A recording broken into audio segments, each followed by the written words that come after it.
Buenas noches. Por la gracia del Señor, pues hoy finalizamos el estudio de la carta que Pablo dirige a Tito, por lo que hoy vamos a estar, Dios mediante, ahí en los versículos 8, de los versículos 12 al versículo 15 del capítulo 13. Vamos a estar ahí. Y a modo de introducción, hermano, recuerdo que cuando era joven, hace mucho tiempo, y aún no era creyente, me gustaba mucho un grupo de música, ¿sí? Me gustaba bastante, y entonces yo quería ser como el cantante principal. Lo estudiaba, analizaba al cantante, veía su forma de hablar, sus movimientos, sus gestos, y realmente lo que procuraba era imitarlo. Y aunque también intentaba cantar como él, pues eso nunca fue posible, aunque pensara que lo hacía igual, eso era algo que pensaba, pero realmente no sucedió. Y creo que esa es la realidad de todos nosotros, que siempre estamos buscando a quién imitar. Algunos intentan imitar a sus cantantes favoritos, como fue mi caso en aquella época. Otros intentan imitar a algunos amigos, otros intentan imitar a sus profesores, otros procuran imitar a sus padres. Creo que eso es muy común en nuestros hijos, que estamos viendo a los niños allí querer imitarnos, a imitar al papá, a imitar a la mamá. Y también esto es relevante, hermanos, porque probablemente haya personas que nos están imitando, probablemente haya personas que están procurando imitarte. Y realmente, hermanos, a quien debemos imitar, pues principalmente es a Cristo, ¿sí? Pero también es válido imitar a otros, especialmente cuando ellos también son imitadores de Cristo. Y recordemos que en el primer mensaje que estudiamos de esta carta, hace varias semanas ya en el capítulo 1, pues hablamos precisamente de 4 características del ministerio de Pablo que debíamos imitar. Y vimos en ese momento que la única razón por la que podíamos imitar a Pablo o a cualquier otra persona es porque ellos eran imitadores de Cristo. Y de hecho eso fue lo que dijo Pablo ahí en Primera de Corintios capítulo 11, versículo 1. Recordemos que Pablo dijo, sed imitadores de mí como yo de Cristo. Y de una manera similar, pues hoy, al estudiar la sección final de la carta de Tito, también vamos a ver 3 características de la vida de Pablo que ayudan en el ministerio y que los creyentes deberíamos procurar imitar. Y lo primero es hacer planes para el bien del ministerio. En segundo lugar, animar a otros a servir. Y en tercer lugar, mostrar amor fraterno. En primer lugar, hacer planes para el bien del ministerio. En segundo lugar, animar a otros a servir. Y en tercer lugar, mostrar amor fraterno. Entonces, hermanos, vamos a ir, por favor, ahí a Tito, capítulo 3, y vamos a leer a partir del versículo 12. Tito, capítulo 3, versículo 12. Estoy preparado con el agua. El texto dice lo siguiente: cuando te envíe a Artemas o a Tíquico, procura venir a mí en Nicópolis, porque he decidido pasar allí el invierno. Versículo 13. Encamina con diligencia a Zenas, intérprete de la ley, y a Apolos, para que nada les falte. Versículo 14. Y que nuestro pueblo aprenda a ocuparse en buenas obras, atendiendo a las necesidades apremiantes, para que no estén sin fruto. Versículo 15. Todos los que están conmigo te saludan. Saluda a los que nos aman en la fe. La gracia sea con todos vosotros. Oremos, hermanos. Padre, gracias. Estamos agradecidos, Señor. Estoy tan agradecido por tu gracia. Ha sido un privilegio poder estudiar esta carta, Señor, desde el versículo 1 del capítulo 1, y es una gracia poder hoy terminarla, Señor. Te suplico que nos ayudes, que nos guíes en este tiempo, nos dirijas, que puedas hablar a nuestras vidas, pero especialmente que nos ayudes a procurar buenas obras, Señor, que nuestras vidas puedan dar evidencia de lo que tú has hecho en nosotros, Señor. Dirígenos y te lo pedimos en el nombre de Jesucristo. Amén. Entonces, antes de entrar en el estudio de este pasaje, hermanos, a modo de contexto quisiera tomarme unos minutos para que recordemos lo que Pablo le ha dicho a Tito a lo largo de la carta. Y creo que esto pues, va a ser útil, creo que esto será útil para quienes ya han venido escuchando cada mensaje, pero también para aquellos que por algún motivo no lo han podido hacer, no han podido escuchar todos los mensajes, o probablemente si hay alguien que está acá por primera vez y que pues, es la primera vez que escucha un mensaje de esta serie de Tito. Entonces recordemos, hermanos, que en el capítulo 1 Pablo inicia identificándose como el autor de la carta, eso es lo que empieza haciendo Pablo, pero también empieza y él identifica a Tito como el destinatario de la misma. Y en el versículo 5 de ese mismo capítulo 1, Pablo menciona cuál es la razón o cuál es el propósito por el que él está escribiendo esa carta. Pablo, recordemos que ahí en el versículo 5 del capítulo 1 dice, diciéndole a Tito, por esta causa te dejé en Creta, ¿para qué? Para que pusieras en orden lo que queda y designaras ancianos en cada ciudad, como te mandé. Pablo, recordemos que había dejado a Tito allí en Creta, y Creta era una isla que quedaba o que estaba ubicada ahí en el sur de Grecia, y las iglesias de allí tenían una situación especial. Esas iglesias estaban pasando por varias dificultades, esas iglesias tenían problemas, por lo que Tito debía corregirlos. Y la forma en la que Tito debía hacer esto, la forma en la que Tito debía darle orden a lo que quedaba allí, pues era organizando todo lo que estaba allí, pero especialmente iniciando en poner en orden el liderazgo en las iglesias. Y por eso es que en los versículos del 6 al 9, Pablo menciona los requisitos bíblicos de un pastor, de un anciano, quienes, como estudiamos en ese momento, deben ser irreprensibles. Y uno de los problemas, recordemos que estaban afrontando estas iglesias allí en la isla, era precisamente los falsos maestros. Y recordemos que esos son falsos maestros que estaban haciendo. Ellos estaban introduciendo enseñanza, pero la enseñanza que estaban introduciendo allí no era una enseñanza sana, era una falsa enseñanza. Eran falsas doctrinas que estaban introduciendo en las iglesias. Y entonces, en los versículos 10 al 16, Pablo empieza a hablar de esos falsos maestros, menciona sus características, habla de cómo se comportan ellos, qué hacen, cuáles son las consecuencias de lo que hacen, y también dice qué debían hacer las iglesias al respecto. Y recordemos que lo que debían hacer, o una de las cosas que debían hacer, era taparles la boca, lo que debían hacer era callarlos y no permitir que lo que ellos enseñaban, que esa enseñanza falsa, pudiera seguir adelante. Luego en el capítulo 2, recordemos que en contraste de lo que estaban enseñando los falsos maestros, que pues era una falsa enseñanza, una falsa doctrina, pues Pablo allí exhorta a Tito a enseñar ¿qué? A enseñar lo que está de acuerdo con la sana doctrina. Y entonces Pablo empieza a hablar allí de unos aspectos prácticos. Habla de la conducta que corresponde a la sana doctrina. Y esa conducta que corresponde a la sana doctrina es asignada, o Pablo la menciona para diferentes grupos de personas. Recordemos, los ancianos, las ancianas, para las jóvenes, los jóvenes, incluso para los esclavos. Y este es el tema de la carta, hermanos. Este es el tema, que los creyentes deben vivir vidas conforme a la sana doctrina. Y precisamente en los versículos 11 al 14, ahí mismo en el capítulo 2, pues Pablo nos dice que eso sí es posible. Que aunque parece difícil, eso es posible vivir vidas conforme a la sana doctrina, no por nuestro propio esfuerzo, sino ¿por qué? Por la gracia de Dios que se ha manifestado en Jesucristo. Luego en el capítulo 3, Pablo nuevamente habla de la conducta de la vida del creyente, pero esta vez Pablo lo hace en relación con las autoridades y también en relación con los demás, pero especialmente con los que no son creyentes, con los incrédulos. Y recordemos que luego, en los versículos 3 al 7, Pablo nos dice que también esto es posible. ¿Por qué? Porque nosotros antes éramos iguales que ellos, antes éramos como los incrédulos, pero también porque el Señor en su gracia y su misericordia nos ha salvado. Eso fue lo que vimos ahí en los versículos 3 al 7. Y luego, los versículos 8 al 11, que estuvimos estudiando la semana pasada, pues Pablo está dando instrucciones a Tito sobre algunas responsabilidades que él, pero también la iglesia en general, la iglesia de Creta o las iglesias de Creta deben cumplir. Estas responsabilidades, recordemos que eran procurar la enseñanza sana, evitar lo que no era provechoso, y por lo tanto eso tenía una implicación, porque eso no ayudaba a la edificación. Y lo otro era que debían desechar al que causara división. Y entonces, hermanos, para finalizar la carta, en los versículos 12 al 15, que son los que estudiaremos hoy, Pablo da unas instrucciones prácticas y algunos saludos finales. Eso es lo que está haciendo Pablo ahí en esa última sección. Y eso es característico en él. ¿Por qué? Porque Pablo ya lo ha hecho en otras de sus cartas.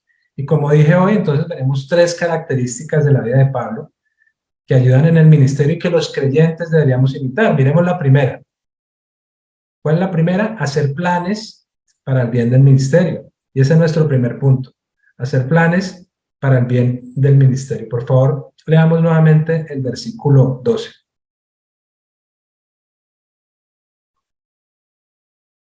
Leamos lo que dice el versículo 12. Cuando te envíe a Artemas o a Tíquico, procura venir a mí en Nicópolis. ¿Por qué? Porque he decidido pasar allí el invierno. Lo que vemos en este versículo, hermanos, son los planes que tiene el apóstol Pablo para el futuro. Eso es lo que estamos viendo allí. Hay unos planes que tiene el apóstol Pablo allí para el futuro, pero surge una pregunta, bueno, ¿cuáles son esos planes? En primer lugar, enviar a alguien a Creta. Ese es el primer plan que tiene Pablo. En segundo lugar, que Tito vaya a Nicópolis. Ese es el segundo plan. Y el tercero es que Pablo piensa pasar el invierno en Nicópolis, precisamente. Y de hecho, esa es la razón por la que Pablo le dice a Tito que se dirija a ese lugar, porque él piensa pasar el invierno allí. Entonces, en primer lugar, Pablo está planeando enviar a alguien a Creta, probablemente ¿para qué? Probablemente para reemplazar a Tito, para que tome su lugar ahí en la isla. Pablo probablemente está pensando que es lo mejor para las iglesias de Creta y sabe que no sería sabio dejarlas sin alguien que esté a cargo, sin alguien que pueda ayudarlas a poner en orden. Él conoce todas las dificultades, como hemos visto a lo largo de la carta, él conoce todos los problemas por los que las iglesias están pasando. Y noten lo que dice la primera parte del pasaje ahí en el versículo 12. Cuando te envíe a Artemas o Tíquico. Recordamos que Pablo le está escribiendo a Tito, es decir, que Pablo le está diciendo a Tito que va a enviar a una persona a la isla. Y aunque sabe que va a enviar a alguien, en ese momento no está seguro de quién va a ser el que va a enviar allí. Por eso menciona a dos personas, menciona a Artemas y a Tíquico. Y ahí ya empezamos a mencionar una lista de nombres que vamos a estar mencionando que pueden ser buenos para aquellos que aún no han decidido ponerle el nombre a sus bebés o los bebés que vienen en camino. Pueden tomar nota ahí de esos nombres que vamos a mencionar ahí que les pueden servir. Pero entonces aquí surge una pregunta y es, ¿quiénes eran estos dos hombres en los que Pablo está enviando, está pensando en enviar ahí a la isla? Bueno, en primer lugar, Pablo está mencionando a uno que se llama Artemas. Y aquí en Tito 3:12 es la primera y única vez que se hace referencia a este nombre en todo el Nuevo Testamento. Es la única vez, por lo que no podríamos decir nada de él. ¿Qué podríamos decir? ¿O qué podríamos asegurar? Pues que era un hombre que estaba en la mente de Pablo para ser enviado a la isla de Creta, a hacerse cargo de la supervisión de las iglesias allí, pero eso tiene una implicación. ¿Y qué implicación tiene? Pues que el hombre debía ser fiel al Señor y estar calificado para el ministerio. Pablo estaba haciendo planes de tal manera que fueran de beneficio y de ayuda para el ministerio. Eso estaba en la mente de Pablo probablemente. Por otra parte, también estaba en la mente de Pablo otro nombre, otra persona allí que es Tíquico. Y a diferencia de Artemas, del que acabamos de mencionar, este hombre sí es mencionado varias veces en el Nuevo Testamento, y de hecho por tiempo pues no podríamos ir a todos los pasajes donde es mencionado Tíquico. Bueno, digamos que es mencionado muchas veces, pero hay otro del que hablamos más adelante que se menciona mucho más, y no vamos a estar yendo en detalle a cada uno de los pasajes o de los textos, pero sí vamos a estar mencionando algunos que nos ayudan a tener cierta información de ellos. Por ejemplo, hablando de Tíquico, en Hechos 24 se menciona su nombre, donde podemos ver que este hombre, junto con otro que se llama Trófimo, miren que hay otro nombre interesante, eran, por decirlo de algún modo, los representantes de la iglesia de Asia, y representantes de qué, unos representantes que fueron y acompañaron al apóstol Pablo para llevar una donación para la iglesia de Jerusalén, que por aquella época, por aquel tiempo, estaba en una situación de dificultad, en una situación difícil. También él es mencionado en Efesios 6:21 y en Colosenses 4:7. Y es interesante porque en estos dos versículos Pablo se refiere a Tíquico de la misma manera. Se refiere a él así, como amado hermano y fiel ministro en el Señor. Interesante, ¿no? Esa es una muestra importante del carácter de Tíquico, quien sin duda era un hombre fiel, y Pablo mismo está dando fe de ello. En estos mismos versículos también vemos que Tíquico fue quien llevó la carta del apóstol Pablo a la iglesia de Colosas y probablemente la carta dirigida a Éfeso. Incluso él fue quien reemplazó a Timoteo en Éfeso. Miren lo que dice Pablo ahí en segunda de Timoteo, en el capítulo 4, versículo 11 al 12. Miren lo que dice ahí el texto. El texto dice lo siguiente. Versículo 11. Solo Lucas está conmigo. Está hablando ahí Pablo. Toma a Marcos y tráelo contigo porque me es útil para el ministerio. Versículo 12. Pero a Tíquico lo envía a ¿dónde? Lo envía a Éfeso. Está diciendo ahí. Y recordemos que segunda de Timoteo fue escrita después de la carta a Tito. El orden de las pastorales es de fecha, de escritura es primera de Timoteo, Tito y luego segunda de Timoteo. Entonces, por esto, algunos sugieren que finalmente a quien el apóstol Pablo envió a Creta fue Artemas y no a Tíquico, porque según ellos, pues Pablo lo había enviado a Éfeso. Entonces no pudo haber ido a Creta. Y aunque esto es una posibilidad viable, pues no lo podemos asegurar. No estamos seguros de eso. En primer lugar, porque la escritura no nos lo dice. En segundo lugar, porque no sabemos con total exactitud cuánto tiempo pasó entre esas dos fechas, entre la fecha de la escritura de la carta de Pablo a Tito y la fecha de la escritura de la carta de segunda de Timoteo. Entonces, lo que podemos concluir es que entre los planes de Pablo, en primer lugar está enviar a uno de estos dos hombres a Creta, que son hombres de Dios, que son hombres fieles, que son hombres calificados para la labor ministerial en las iglesias de ahí de la isla. Y hermanos, yo creo que es muy interesante ver lo que está haciendo Pablo. Lo que está haciendo Pablo ahí. Él está pensando en personas que son fieles, él está pensando en hombres que están siendo fieles al Señor, personas que conoce, personas en las que puede confiar esa responsabilidad ministerial, porque han sido probados y han demostrado su fidelidad. Creo que eso siempre debe estar en nuestra mente. Y debe estar en nuestra mente ya sea que seamos nosotros los que servimos, o ya sea que seamos nosotros los que estamos asignando a quien sirve. Recordemos siempre que el servicio al Señor es algo muy serio. Como hemos dicho antes, es un gran privilegio, pero también es una gran responsabilidad.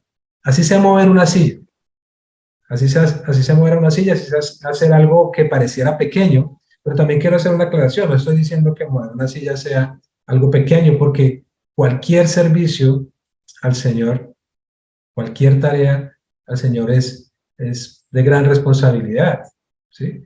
Cualquier servicio que podamos hacer conforme a qué, conforme a los dones que el Señor mismo nos ha dado en su gracia, es una gran tarea, es una tarea de gran responsabilidad y de mucho privilegio.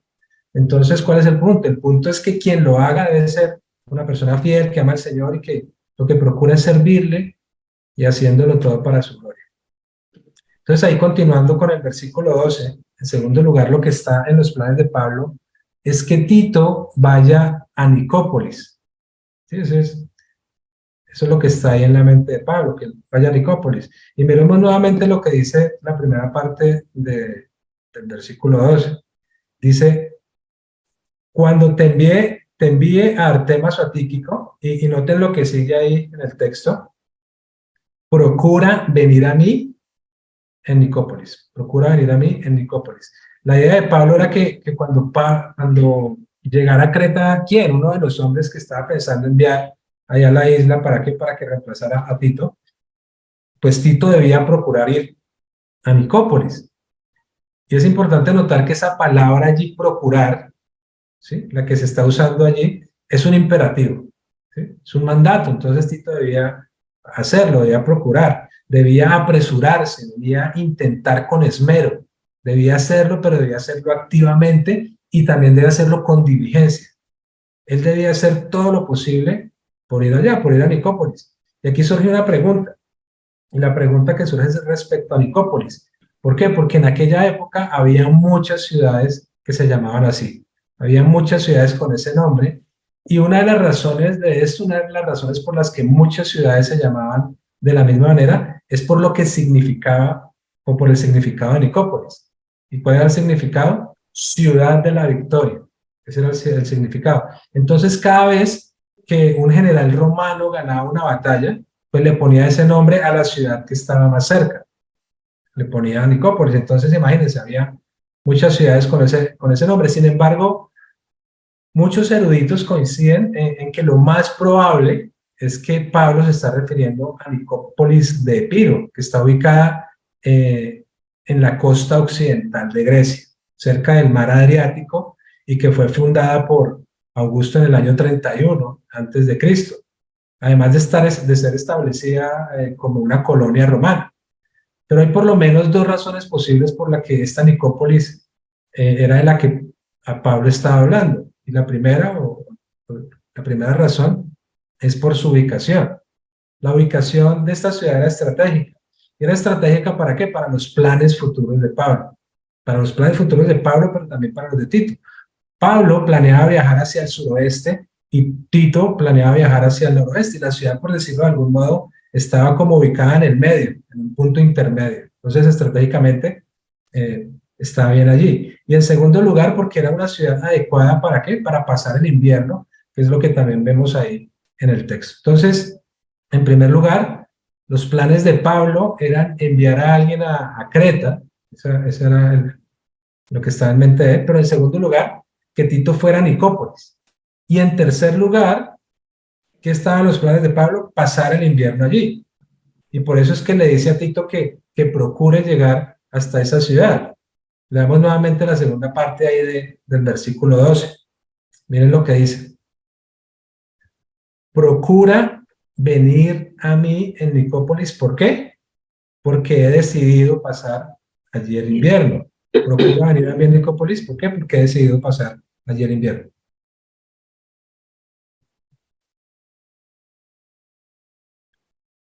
Entonces, aunque Pablo está diciendo, procura venir a mí en la primera parte del versículo, porque eso es lo que vemos que dice allí.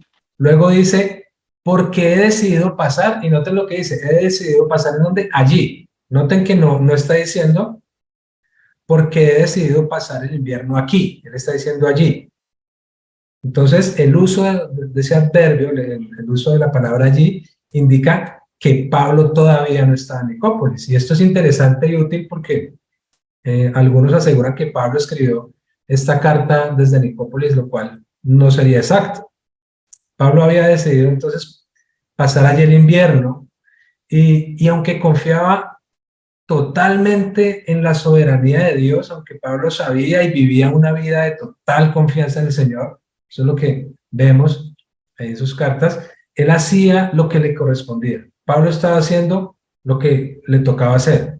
Pablo estaba planeando dónde pasar el invierno, primero porque eso era importante para sus propósitos ministeriales, pero también por la experiencia que había tenido Pablo en inviernos anteriores.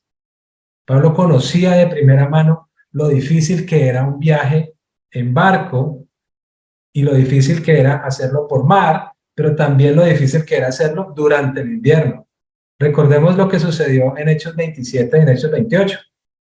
¿Sí? Si quieren tener más información, después pueden leer esos capítulos completos ahí del libro de Hechos, pero recordemos eso, ¿qué pasó allí? Pablo está navegando a Roma y él lo está haciendo finalizando el otoño y ya muy cerca del invierno, eso es lo que está pasando allí. ¿Y qué es lo que sucede? Ellos naufragaron y luego llegaron a la isla de Malta y allí en esa isla duraron 3 meses aproximadamente y solo salieron de allí hasta que pasó el invierno.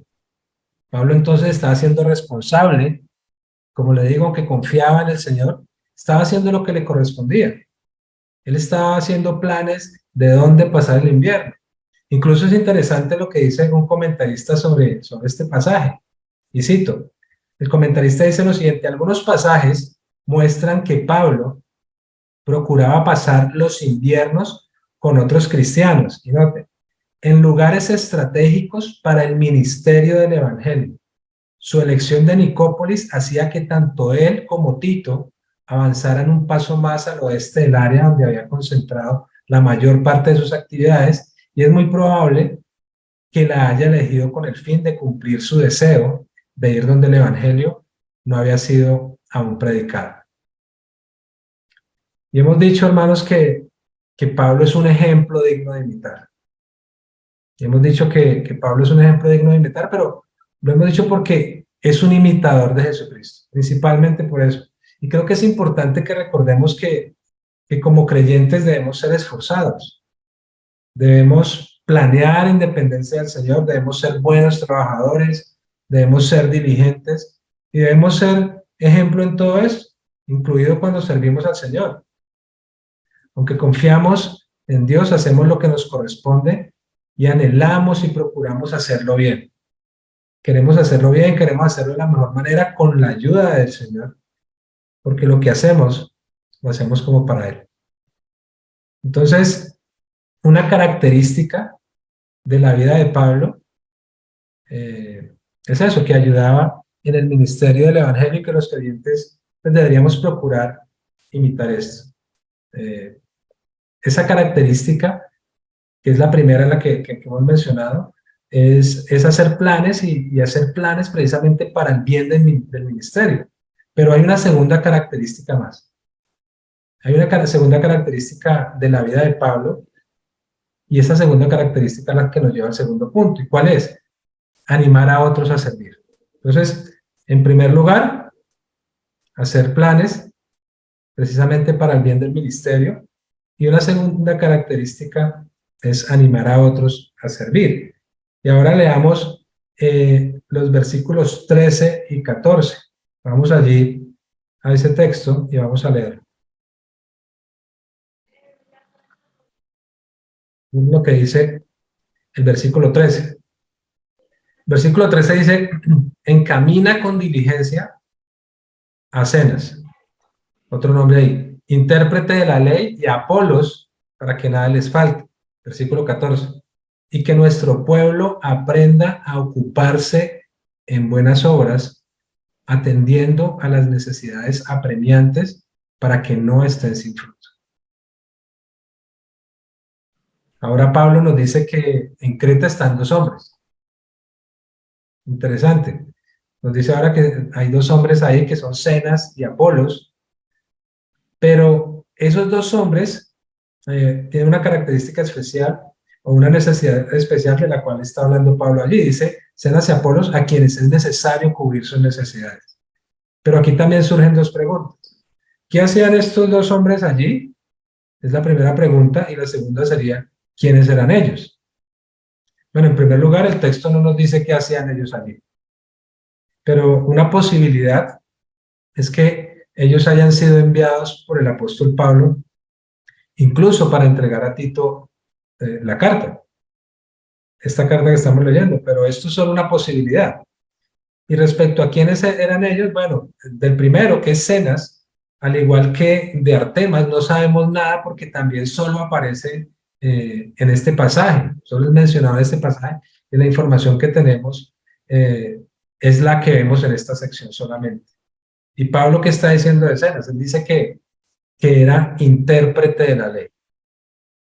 Pero Pablo no especifica nada más, Pablo solamente está diciendo Zenas, intérprete de la ley.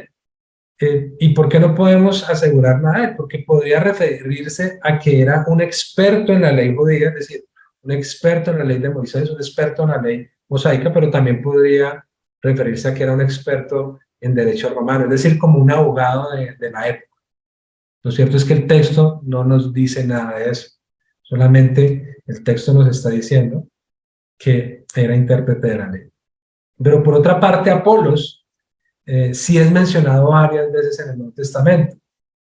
Y, y lo mismo que decía hace un momento, aunque se menciona varias veces Apolos, pues no podemos ir a cada uno de los pasajes que es mencionado porque son bastantes, son muchos, pero miremos algunos. Miren lo que dice, por ejemplo, Hechos 18, del 24 al 28, que da bastante información acerca de él.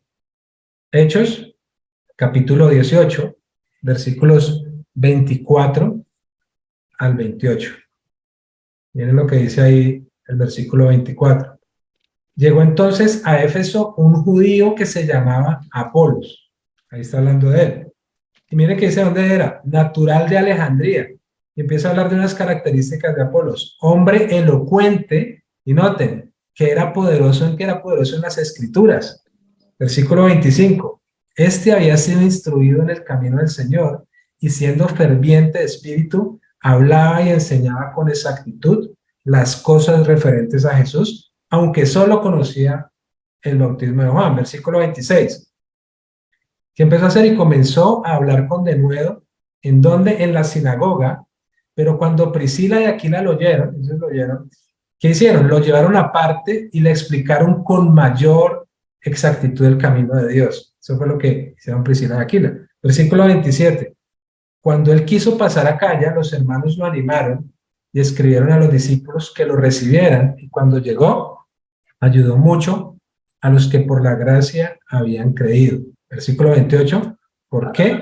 Porque refutaba vigorosamente en público a los judíos. Y mira cómo finaliza el versículo 28, demostrando por las escrituras que Jesús era el Cristo. Wow, ese era Apolos.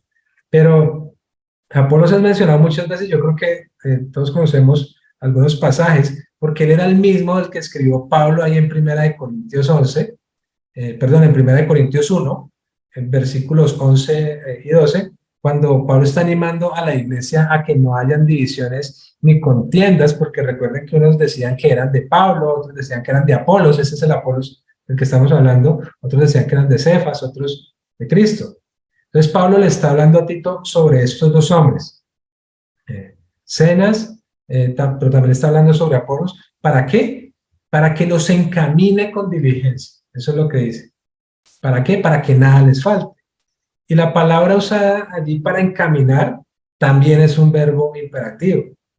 Y esa palabra significa, o significaba originalmente, hacer parte del camino con otra persona al emprender un viaje.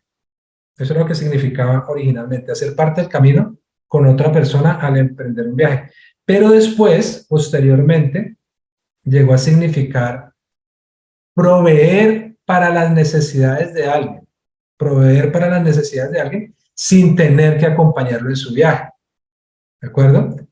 Antes la implicación era que iba al lado, que iba acompañándolo, pero luego llegó a significar eso, proveer para las necesidades de alguien sin tener que acompañarlo. Y Tito debía hacer eso. Tito lo que debía hacer era ayudarlos y esta tarea debía hacerla ¿cómo? Debía hacerla con diligencia. ¿Para qué? Para que nada les faltara. Y es interesante lo que dice Pablo, porque aunque había que orar por ellos, aunque había que guiarlos, también era necesario que les ayudaran en todo, pero noten, en todo ¿para qué? Para que nada les faltara. El punto era asegurar que tuvieran todo lo necesario durante su estadía allí en Creta, pero también para la siguiente etapa de su viaje. Y esto incluía varias cosas, por ejemplo, hospedaje, alimentación, acompañamiento, cartas de recomendación, dinero y provisiones en general, incluso para el viaje de regreso. Y esto era común en el Nuevo Testamento. Y Pablo le está pidiendo este título, le está animando a hacerlo, porque eso es lo que debe hacer un creyente verdadero. Servir y ayudar a otros, hermanos. Y eso es también lo que debemos hacer nosotros. Debemos estar atentos, debemos ser intencionales, debemos estar buscando oportunidades para servir, oportunidades para ayudar a otros, a los hermanos que a veces vienen de afuera. Y es una bendición realmente ver que eso ha pasado en nuestra congregación, cuando han venido a las conferencias, cuando vienen los hermanos de otros países para la escuela bíblica de vacaciones. Como creyentes debemos estar atentos a sus necesidades de modo que podamos ser instrumentos del Señor para que no les falte nada. Y eso es un privilegio, hermanos. Eso de ninguna manera puede ser una carga, ni podemos hacerlo como si fuera una carga. Deberíamos hacerlo con gozo, deberíamos hacerlo con sentido de privilegio, de poder servir, de poder servirle a los hermanos. Y tal vez algunos puedan pensar, bueno, yo quisiera ayudar, pero tal vez no puedo hacerlo de algunas maneras, tal vez no podría hacerlo con dinero, no podría hacerlo hospedando a alguien, porque pues hay algunas circunstancias que probablemente no lo permitan. Y eso está bien, porque el punto es estar dispuestos a servir y a servir de la forma en que lo podamos hacer. Y creo que todos, por lo menos, podemos orar por los otros. Y eso es de gran ayuda. Estar hablando ahí con los hermanos o con alguien que va a venir. Ya ustedes saben que tenemos la conferencia del mediante en julio, estar desde ya hablando por los hermanos que vienen. Eso lo podemos estar haciendo.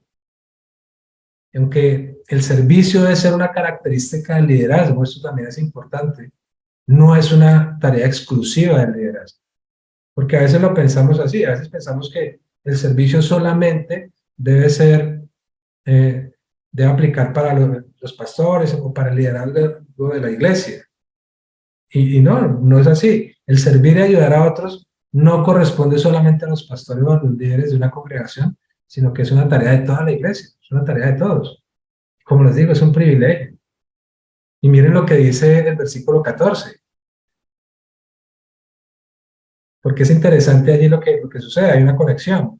El versículo 14 dice, y que nuestro pueblo aprenda a ocuparse en buenas obras, atendiendo a las necesidades apremiantes. ¿Para qué? Para que no estén sin fruto. Para que no estén sin fruto. Entonces, Pablo, después de decirle a Tito que encamine con diligencia a estos dos hombres, después de decirle que encamine con diligencia a Zenas y a Apolos, ¿para qué? Para que nada les falte. Continúa en el versículo 14 diciendo, y que nuestro pueblo aprenda a ocuparse en buenas obras. Pablo está diciendo a Tito, esta es una tarea tuya, pero también es una tarea de la iglesia. Y noten que Pablo dice que nuestro pueblo aprenda. Y algunos podrían estarse preguntando, bueno, ¿y es que podemos aprender a ocuparnos en buenas obras? Y la respuesta es sí. Eso es posible para el creyente. Recordemos algo interesante que pasó precisamente con Pablo en Filipenses.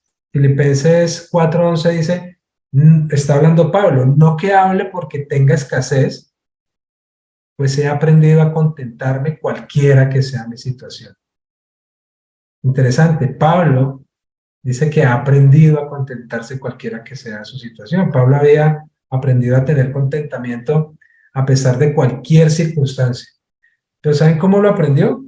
Lo aprendió como discípulo de Cristo. Lo aprendió viviendo tiempos de adversidad, viviendo tiempos de dificultad, viviendo tiempos de escasez. Pablo lo aprendió en medio de las pruebas del servicio.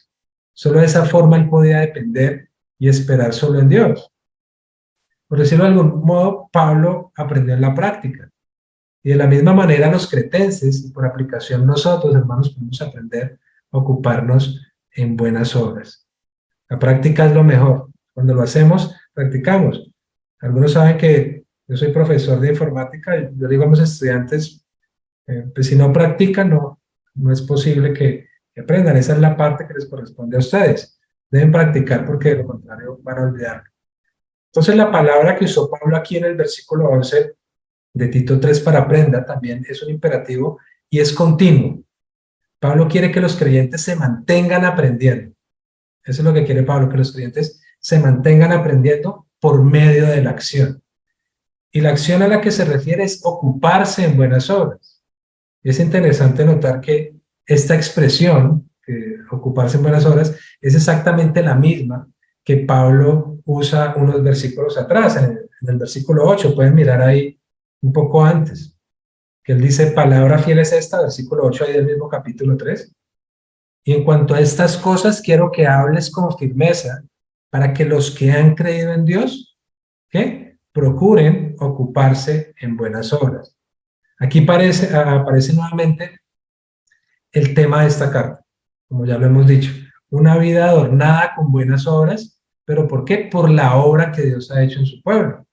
Y Pablo lo que está haciendo es que aprovecha este caso de necesidad de estos hombres, de Zenas y Apolos, ¿para qué? Para ilustrar la lección general de aprender a ocuparse en buenas obras, y buenas obras tanto en el caso específico con los enviados, pero también como en la vida cotidiana para con todos los hermanos en la iglesia.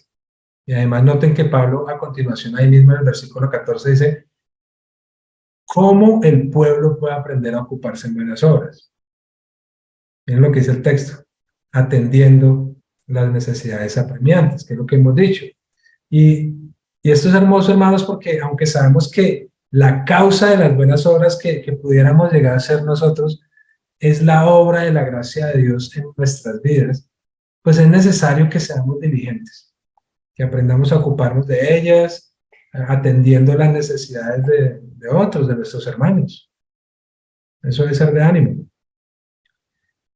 Como hemos dicho, debemos ser intencionales, debemos estar atentos a las necesidades de la congregación, a las necesidades de la iglesia. Con qué propósito? Pues con el propósito de servirles, con el propósito de ayudarles.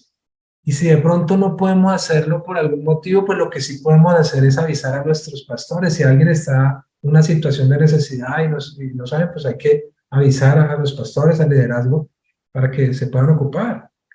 La idea está pensando en eso, la iglesia está pensando en eso. Porque el deber del creyente es servir y ayudar a la congregación. No puede ser posible, hermanos, no es posible que vamos a un hermano en necesidad y que nos dé igual esa situación, que no nos importe. Eso no puede ser posible.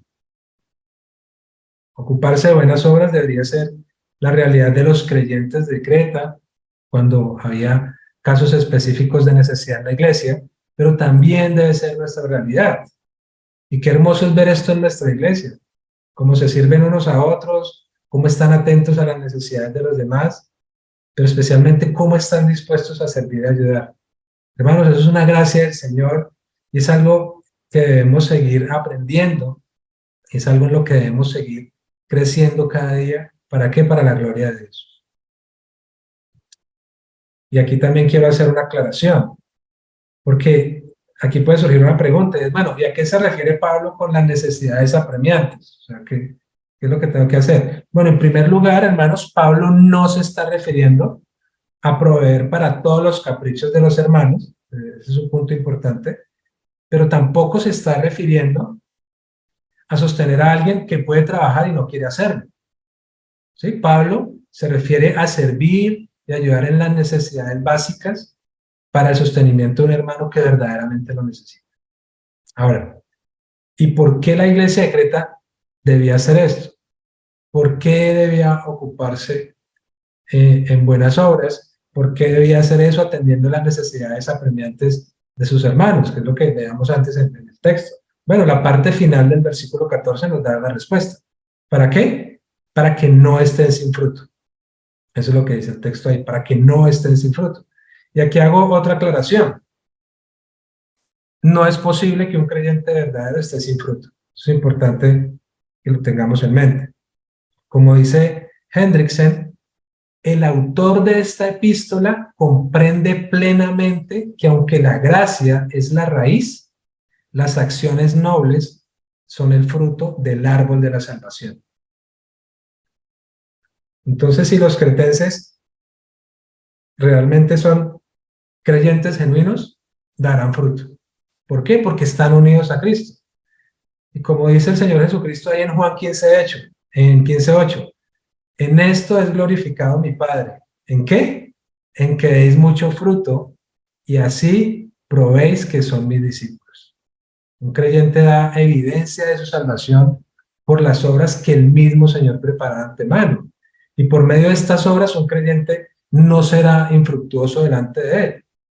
La vida cristiana no puede ser infructuosa. Al contrario, debe estar adornada con los frutos de justicia que son por Cristo. ¿Y esto qué hace? Esto trae gloria al Señor. Pero también estas obras que son visibles, y esto es muy importante, hermanos, pueden ser testimonio fiel de una vida transformada por Jesucristo. ¿Para quién? Para los demás, para todas las personas. Qué triste, hermanos, es el testimonio incoherente de aquel que asegura ser cristiano, pero que su vida muestra todo lo contrario. Esto lo que trae deshonra al nombre de Cristo. Pero en contraste, qué hermoso es el testimonio fiel de aquella persona que sin decir nada, que sin decir una sola palabra, hace que los que están a su alrededor vean la obra sobrenatural de Dios en su vida, que puede traer de muerte a vida al peor de los pecadores y transformarlo cada día a su imagen. Qué hermoso es que alguien vea a Cristo en nuestras vidas y lo anhele para la suya. Eso es hermoso. Pablo fue un ejemplo de servicio y de servicio humilde y está animando a Tito y a los creyentes de Creta a servir a otros. Y por aplicación también nos está animando hoy a nosotros. Entonces, ya hemos mencionado dos características de la vida de Pablo que ayudan en el ministerio y que debiéramos imitar. Dijimos, en primer lugar, hacer planes para el bien del ministerio, servir y animar a otros a servir. Ese es el segundo. Y en tercer lugar, y como tercer punto, y claro, este ya un poco más corto, mostrar amor fraterno. Mostrar amor fraterno. Por favor, leamos el versículo 15.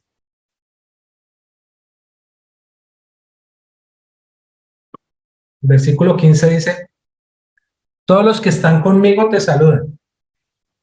Saluda a los que nos aman en la fe.